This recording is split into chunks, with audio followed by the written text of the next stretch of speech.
Assalomu alaykum hurmatli YouTube tomoshabinlari. Hozir yana shu dehqon bozorda bizlarning Lenindan kelaveradigan yo'l, Lenindan keladigan. Bu yog'imiz Bag'atga Sentralniy yo'lga chiqib ketadigan yo'limiz. Hozir shu yerda Ulbek qassob bor ekan, ko'rdi. O'giz so'yadi ekan, shularni ko'rsatacakman. Yine mesni o'gizlardan so'yadi ekan. Mesni yaxshilarni. Yine ertang azonda tongda so'yaman buni dedi. Ertang bemalol kelib olishlaringiz mumkin go'shtlaridan. Yine ajoyib. Mesni o'giz baqqanga da rahmat. Bu o'zimizning elatdan Shanzar akamning o'giz ekan. Tüpelem zo'r boqibdi. Ajoyib.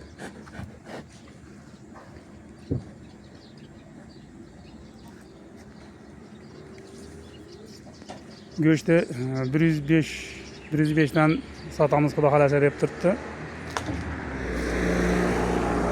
Shu o'giz so'yiladi ekan ertang. Ulbek qassob so'yadi.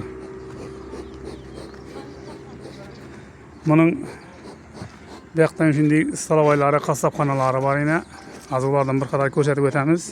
Shu yerga kelsangizda somsalari bor ekan, ajoyib. Somsa sandim zo'r ekan. Avvalgi YouTube kanalimizda, avvalgi chiqarganimizda shu ko'rsatib o'tdik somsalaridan nelerini.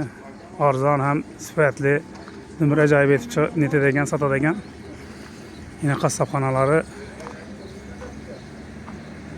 bemalol shu yerga kelsangizda bo'ladi. Bu yoqda o'tiradigan xonalari bir ajoyib etib qo'yibdi.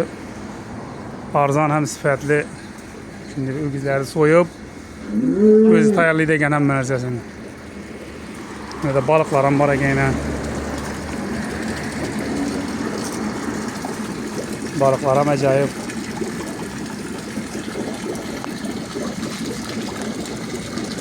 Balık qancha so'mdan ekan bu kilosi? Ha, oq balıklar 55 tane.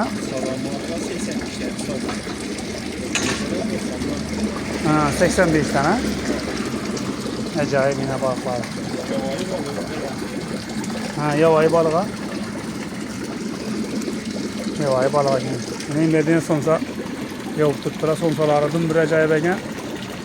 Ikkini yesang bo'ladi ekan o'zi. Somsalari bitta so'mdan edi. Ha, somsalari lekin 15 ming so'mdan. Dim havo. Achchiq, suchi har xilisidan bor ekan. Evvelki safar kelib o'tirib yeb ketdik, dim bir ajoyib ekan. Ikkigina yesangizda o'zi bo'ladi ekan. Xizmatlar ham ajoyib. Bemalol shu yerga kelaverasizlar. Ertang shu o'gizimiz so'yiladi xudo xolasa. Adresimizni tushuntirdik.